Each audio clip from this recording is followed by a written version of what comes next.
나누시겠습니다.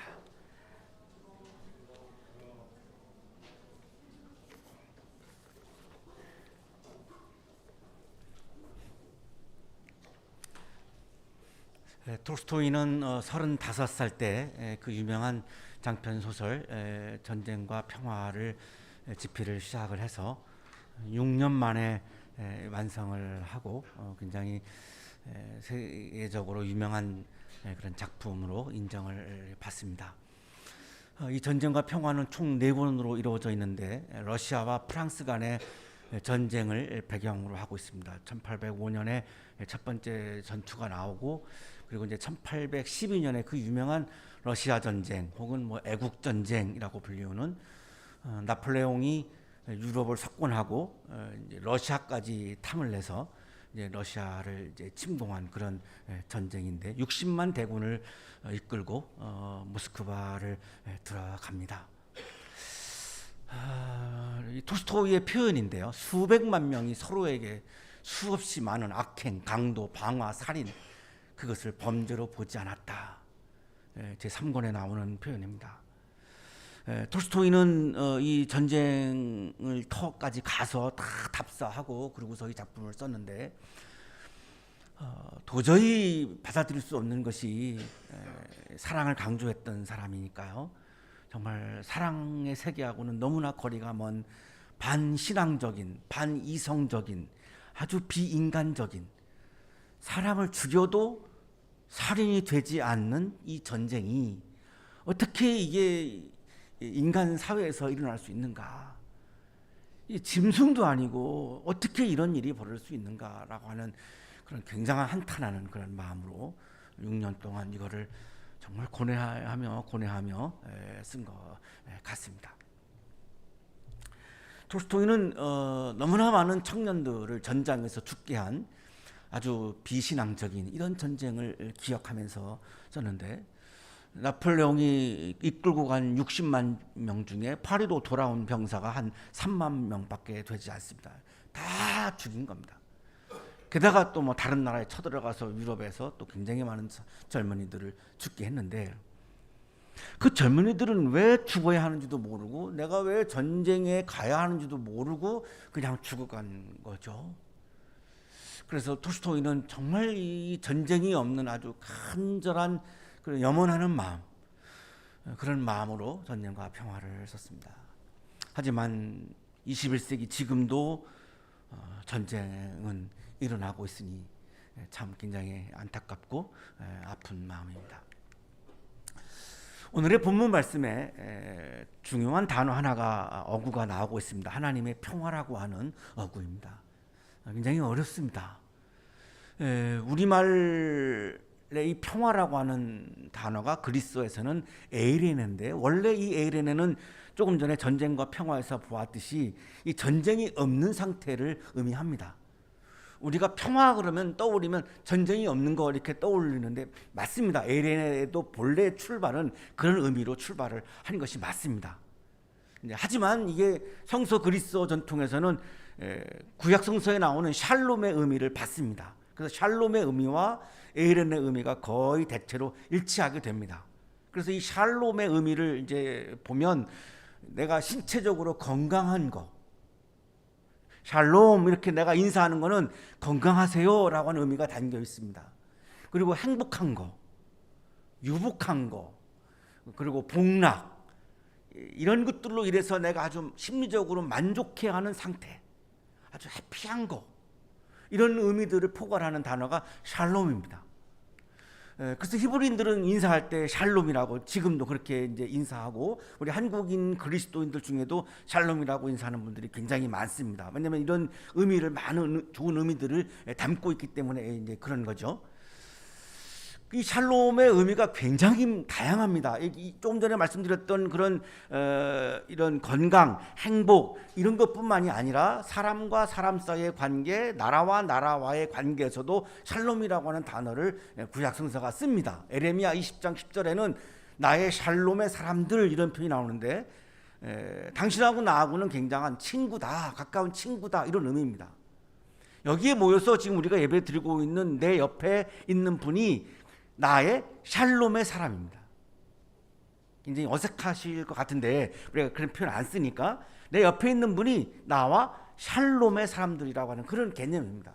그러니까 나하고 굉장히 친하다, 친구다, 적대감이 없다 이런 의미죠. 그러니까 관계에서 말씀하는 거죠. 여호수아 9장 15절에는 샬롬을 세우다라고 하는 표현이 나오는데 당신과 내가 친하다, 화친한다, 나라와 나라 사이에 화친이 이루어진다 이런 의미죠. 그리고 샬롬에는 중요한 이제 신학적 의미가 이제 나오게 되는데 하나님으로부터 오는 하나님의 선사라고 하는 사상이 있습니다.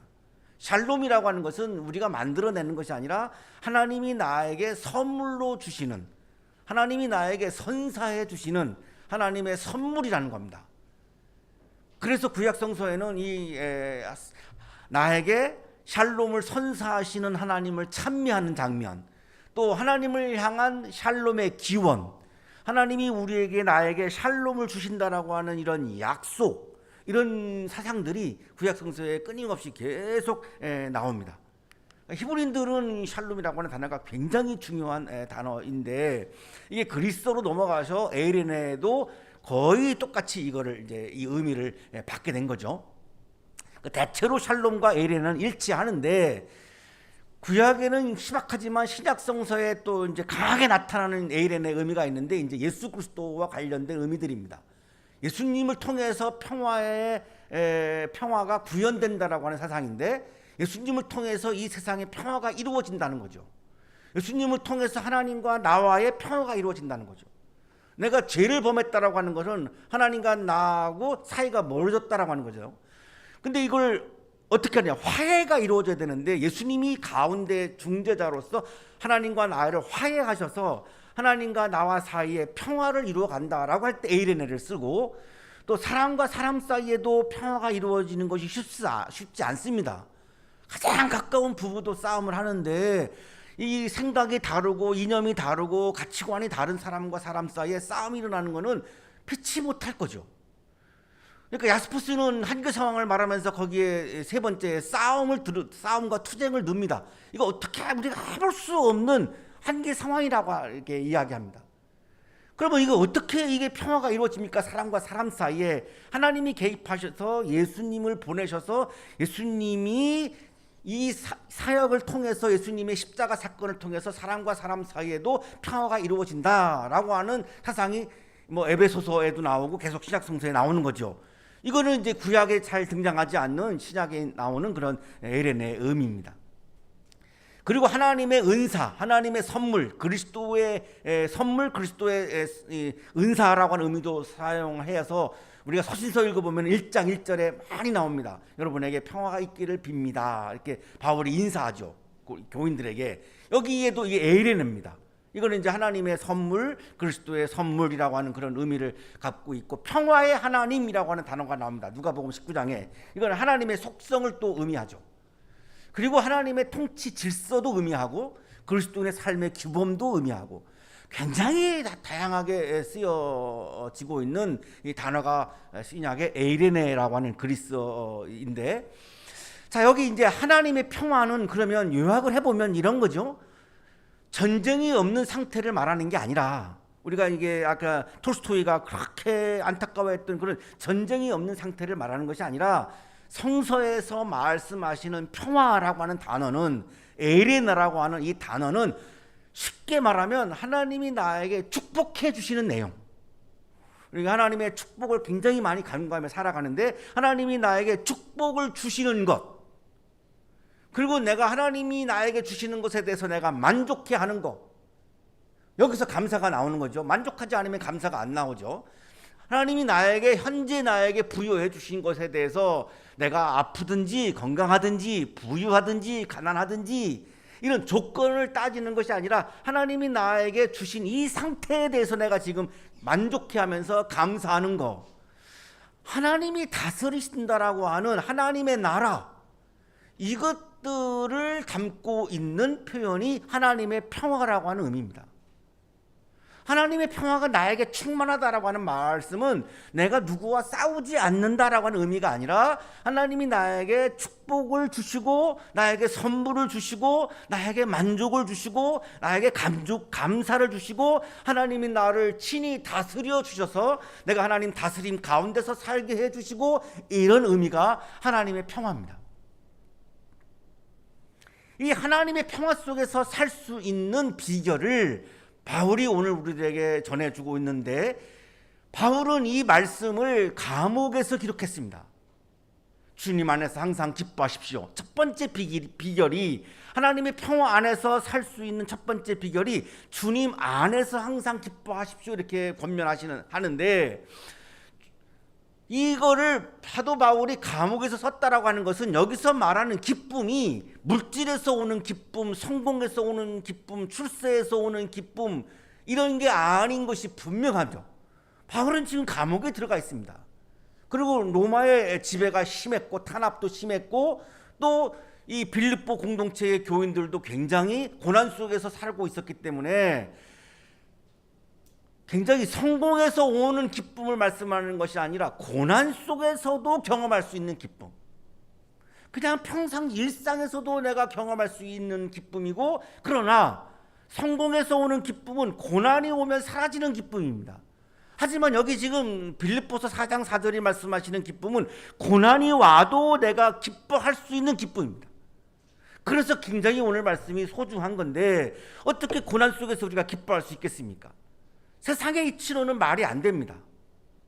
그러나 성서는 세상의 이치와 이 세상의 원리를 말씀하는 것이 아니라 하나님 나라의 원리를 말씀하시는 거잖아요.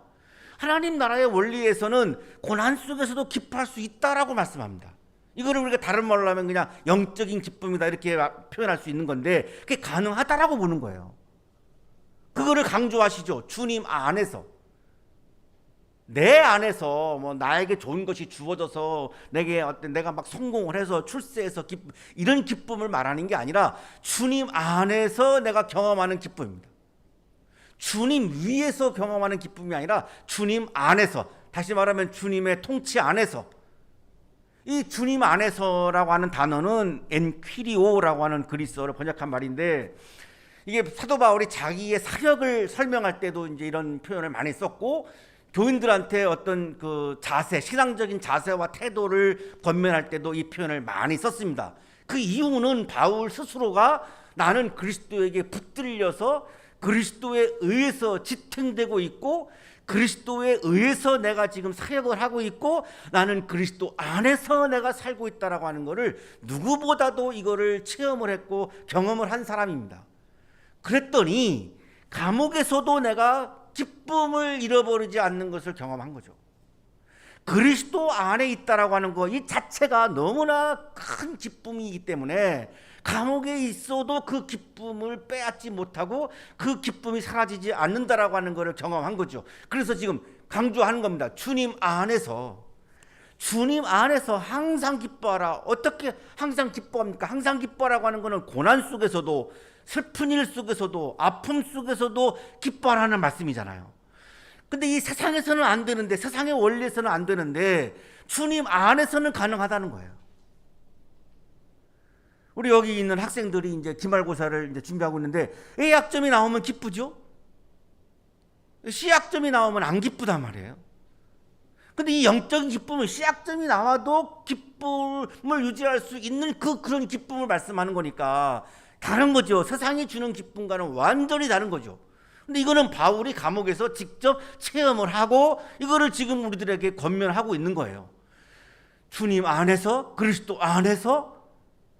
이건 어떤 뭐 특별한 어떤 감정적인 기쁨, 뭐 나에게 좋은 일이 생겨서 생기는 기쁨, 내가 좋은 선물을 받아서 내가 누리는 기쁨, 이런 차원이 아니고 그리스도에게 붙들려서 그리스도 안에서 내가 그리스도에 의해서 지탱되고 그리스도에 의해서 내가 살고 있다라고 고백하고 그리스도 덕분에 내가 오늘도 예배를 드리고 있다라고 하는 내 자신의 삶에 대해서 그렇게 신앙적으로 해석할 때 오는 기쁨이라는 겁니다.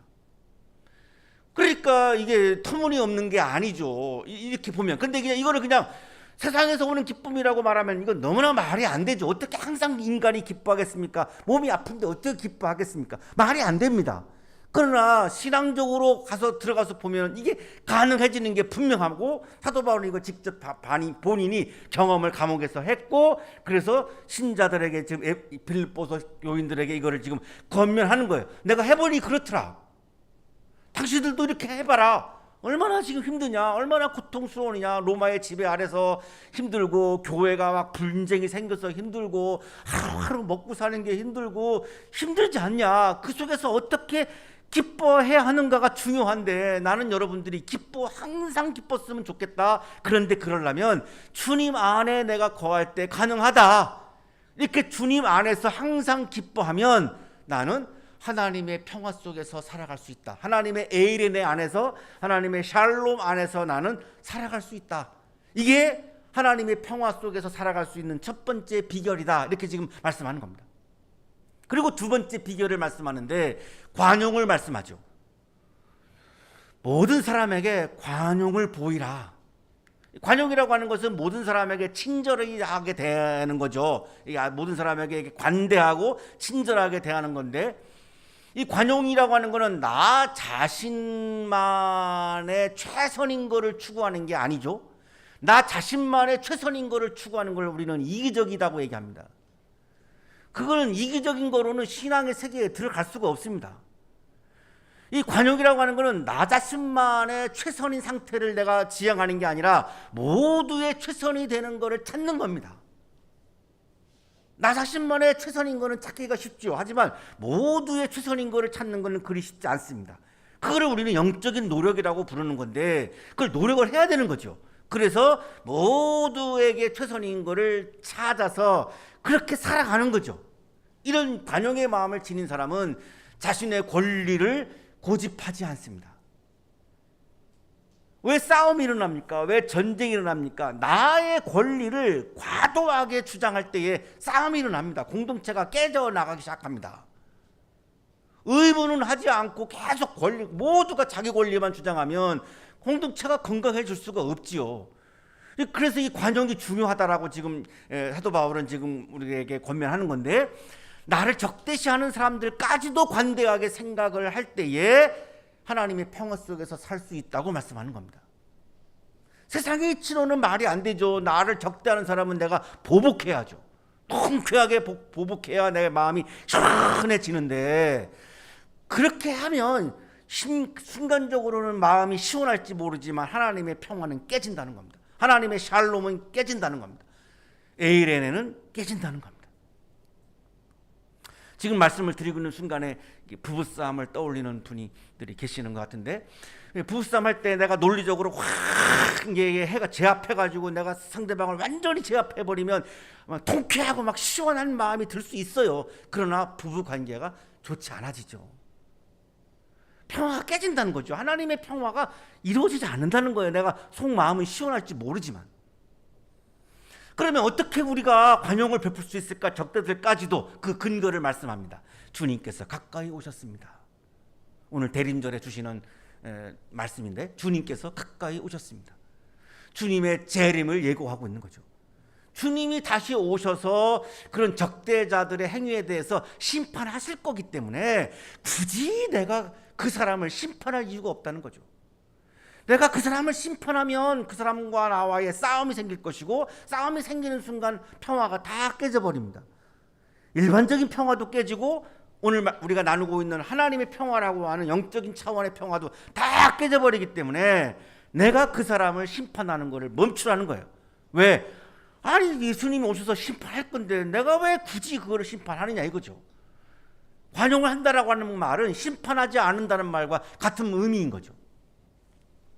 예수님이 심판주로 다시 오셔서 사람들의 모든 행위에 대해서 판단하실 것이기 때문에 내가 할 수 있는 최선의 길은, 신앙의 차원에서 최선의 길은 관용을 하는 거다. 이걸 우리가 종말론적인 신앙이라고 부르죠. 이 종말론적인 신앙을 갖는 이런 사람은 예수님에게 심판을 맡기기 때문에 내가 다른 사람을 함부로 막 무시하거나 불친절하게 대하거나 해치거나 이런 행동이 나오지 않습니다. 이런 말도 나오지 않습니다. 세 번째 비결을 말씀하시는데, 염려하지 말고 모든 일을 오직 기도와 간구로 하고 여러분이 바라는 것을 감사하는 마음으로 하나님께 아뢰십시오. 하나님의 평화 속에서 살 수 있는 세 번째 비결은 염려하지 말고 감사하는 마음으로 바라는 것을 기도하고 간구하라. 핵심은 기도하라는 겁니다. 우리 인간은 피조물이기 때문에 다 결핍성을 가지고 있죠. 물질이 결핍될 때도 있고, 건강에 결핍이 올 때도 있고, 우리 학생들은 성적에 결핍이 올 때도 있고, 그러니까 뭐가 생깁니까? 그 결핍에서 염려가 나오는 거죠. 시험 때가 되면 우리 학생들 표정이 확 바뀌어요. 평상시에 이렇게 표정이 밝았던 친구들도 시험 때가 되면 어두워져요. 염려가 자꾸 생기는 거죠. 이제 시험 때가 다가오니까 시험 준비는 안 돼 있는데 이게 시험 보려니까 자꾸 이게 지금도 그래요. 지금도 여기 몇몇 학생들 보면 참 굉장히 밝았던 표정인데 지금 안 밝아요. 이게 어쩔 수 없잖아요. 이걸 뭐라고 하는 게 아니라 우리가 왜 염려가 생기냐면 결핍을 갖고 있는 존재이기 때문에 염려가 생기는 거죠. 지금 우리 한국 교회 지금 교회 출석률이 한 50%밖에 안 된다고 통계가 나오고요. 제가 속해 있는 교단은 2년 만에 10만 명이 교회를 떠났다라고 지금 통계가 나오고 있거든요. 그러니까 이 코로나라고 하는 염려 때문에 오고 싶어도 못 오는 분들이 굉장히 많은 거잖아요. 이게 내 건강의 결핍 때문에 나오는 염려잖아요. 결핍에서 염려가 나오니까 이걸 내가 어떻게 할 수가 없는데 이 결핍에서 오는 염려를 극복하는 길을 우리에게 바울이 제시해 주는 건데, 그게 뭐냐면 감사하는 마음으로 기도하고 간구하라는 거예요. 이게 쉽지 않지만 이게 해야 되는 거예요. 우리가 어떻게 감사하죠? 결핍인데 어떻게 감사해요? 하나님의 주권과 감사는 하나님의 주권을 인정할 때 할 수 있어요. 내가 성적이 안 나오든 잘 나오든 하나님은 여전히 나를 사랑하신다라고 하는 하나님의 주권, 하나님의 통치 안에 내가 살아가고 있다라고 내가 믿는다면 성적과 관계없이 내가 감사할 수 있거든요. 한 가지 예를 드는 건데, 우리 학생들을 위해서 하나님의 통치 안에 있다라고 하는 게 이렇게 중요해요. 그래야지 감사할 수 있거든요. 기도는 나의 마음이 하나님을 향하는 것이고, 간구는 하나님께 필요한 것을 내가 아뢰는 거예요. 욕심으로만 안 가면 됩니다. 하나님 나에게 건강을 주세요. 이거 욕심이 아니죠. 하나님 내가 로또 샀는데 1등 당첨 아시죠? 안 들어주시면 나 교회 안 나와요? 이거 기도가 아니잖아요. 이거는 내가 지금 아파요. 하나님 나한테 건강을 주세요. 이게 왜 이거는 욕심이 아니잖아요. 욕심의 차원으로 가면 일단 이게 기도가 끝나버려요. 간구가 아니에요. 정말로 내가 절실히 내가 정말 인간답게 하나님의 형상답게 신앙인으로서 살아가기에 정말로 필요한 것들을 간구하는 것은 이게 진정한 간구고 이제 기도인데, 감사는 하나님의 주권과 섭리를 인정하는 것이고, 그러니까 내가 부유해도 가난해도 감사할 수 있는 것은 하나님의 섭리가 있으니까. 지난 시간에 말씀드렸나요? 저희 어머님이 저를 지우려고 양잿물에 물 타서 드셨다고. 그러면 하나님의 섭리가 있어가지고 제가 지금 살아있잖아요. 저는 덤으로 늘 살고 있다고 생각하면서 살아가는 사람인데, 이걸 하나님의 섭리라고 하는 거잖아요. 그러니까 제가 우리 부모님이 그렇게 했어도 부모님 원망하지 않거든요. 왜? 하나님의 섭리가 있다고 하는 걸 내가 확인했기 때문에. 그러니까 이거 하나님의 섭리를 내가 믿을 때 감사할 수 있지, 조건을 따져가지고 합리적으로 따져가지고는 감사가 나올 수가 없잖아요. 그 감사하는 마음으로 기도하고 간구하면 염려를 이길 수 있다는 거죠. 일단 염려를 이겨야 내가 하나님의 평화 속에서 살 수 있잖아요. 그래서 기도의 시작은 염려의 중단이다. 염려를 중단하고 하나님과의 대화를 시작하라. 세상과 이 그리스도인은 다른 관점을 가지고 사는 사람이죠. 세상 사람들은 내가 많은 것을 소유하는 데 목표로 두지만, 우리 신앙인들은 내 것을 어떻게 하면 나눌 수 있을까를 고민합니다. 세상 사람들은 약한 사람들을 무시하지만 신앙인들은 약한 사람들도 내가 존중한단 말이죠. 세상 사람들은 나를 높이지만 우리 신앙인들은 나를 낮추려고 노력을 하잖아요. 완전히 다른 가치관 속에서 다른 관점으로 세상을 보면서 살아가는 사람이 그리스도인이잖아요. 교회만 나온다고 해서 그리스도인이 아니라 세상과는 다른 성서에 나와 있는 예수님의 가르침, 예수님의 말씀에 나와 있는 좁은 문으로 들어가라. 원수를 사랑해라. 세상에서는 원수를 보복해야죠. 그러나 우리는 원수를 사랑하라고 말씀하시니까 우리가 실천을 못할 때가 많지만, 하지만 그래도 이 다른 가치관, 다른 관점에 대해서 계속 우리가 고민을 합니다. 근데 이걸 어떻게 세상을 살면서 이걸 실현하고 유지를 합니까? 바울은 기도 외에는 없다는 거예요. 기도를 통해서 내가 감사하는 마음으로 하나님과 계속해서 대화를 해야 하나님의 섭리를 내가 느낄 수 있고 확인할 수 있고, 그래야지만 세상과의 다른 관점을 내가 지키면서 믿음의 길을 걸어갈 수 있다는 거죠. 믿음의 길을 걸어가지 않는데 어떻게 하나님의 평화를 경험하겠습니까? 이 평화는 전쟁이 없는 평화가 아니라 하나님이 주시는 평화인데, 믿음이라고 하는 통로가 없이 내가 하나님을 만날 수가 없는데 믿음이 없이 내가 어떻게 하나님의 평화를 경험하겠습니까? 이렇게 세 가지의 비결을 바울이 말씀해 주셨는데, 이렇게 하면 사람의 헤아림을 뛰어넘는, 우리가 예상하지 못하는, 내 이성 안에 있지 않는, 내 합리성 안에 있지 않는 하나님의 평화가 여러분의 마음과 생각을 그리스도 예수 안에서 지켜줄 것입니다. 7절이 너무 은혜로운 말씀이죠.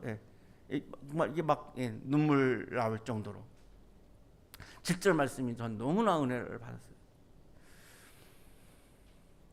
하나님의 평화가 절실하죠. 우리가 너무나 어렵고 힘든 삶을 살아가다가 보면 하나님이 주시는 그런 축복, 하나님이 주시는 그런 만족감, 하나님이 주시는 행복, 하나님이 나를 다스려 주시는 이런 확신, 이런 게 너무나 절실히 필요하잖아요.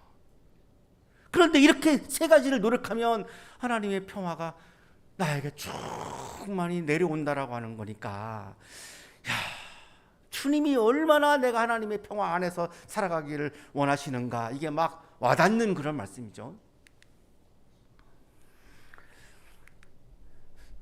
사랑하는 한양 가족 여러분, 오늘 본문이 말씀하시는 하나님의 평화는 앞에서도 말씀드렸지만 하나님께서 선사하시는 축복, 행복, 만족감, 안정, 하나님의 통치 안에 내가 살아가는 것, 이런 거 안에서 내가 감사하고 자족하고 내가 기뻐하고, 이런 건데 하나님은 우리가 그렇게 살기를 원하신다는 거예요.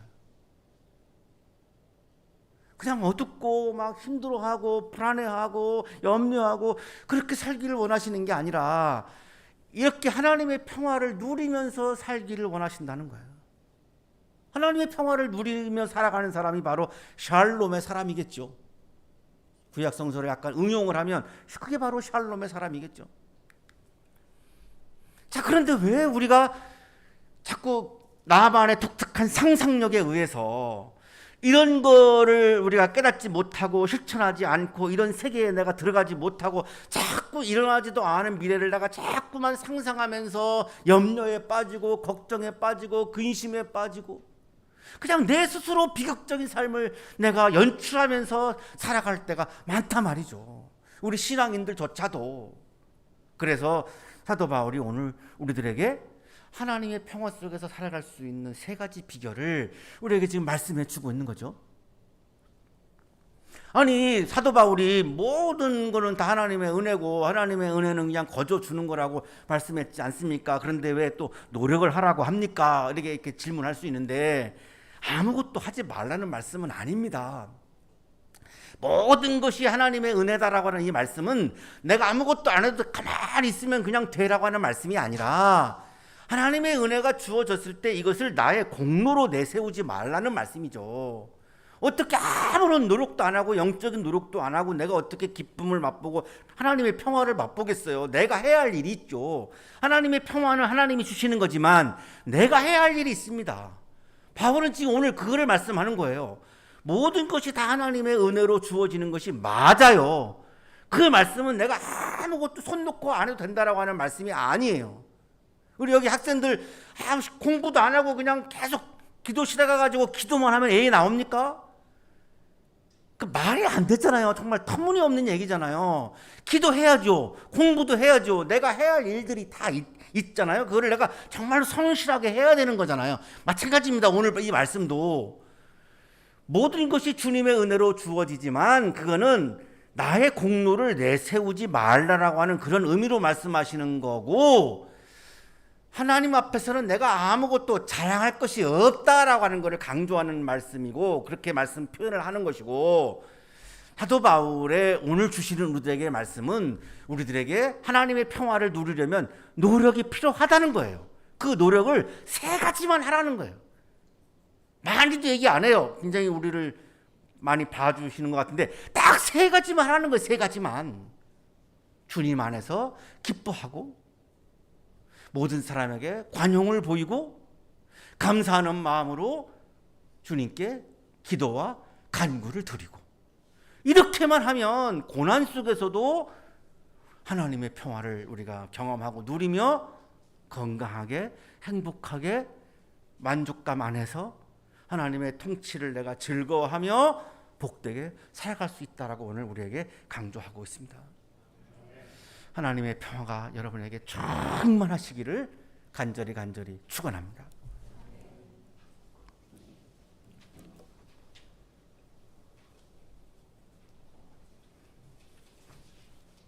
거룩하신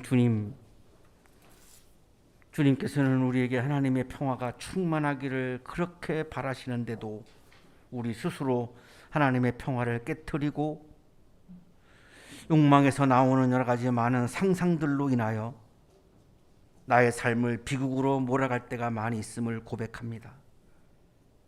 주님, 우리에게 믿음을 주옵소서. 믿음의 눈을 뜨게 하여 주옵소서. 하나님을 바라보게 하여 주옵소서. 오늘도 하나님을 바라보며 주님 안에서 기뻐하고, 사람들에게 주님의 심판을 믿으며 관용을 베풀고, 주님을 바라보며 감사하는 마음으로 기도와 간구를 드리며, 주님이 선사하시는 하나님의 평화 안에서 기쁘고 행복하고 건강하게 복되게 살아가도록 은혜를 더하여 주옵소서. 예수 그리스도 이름으로 기도하옵나이다.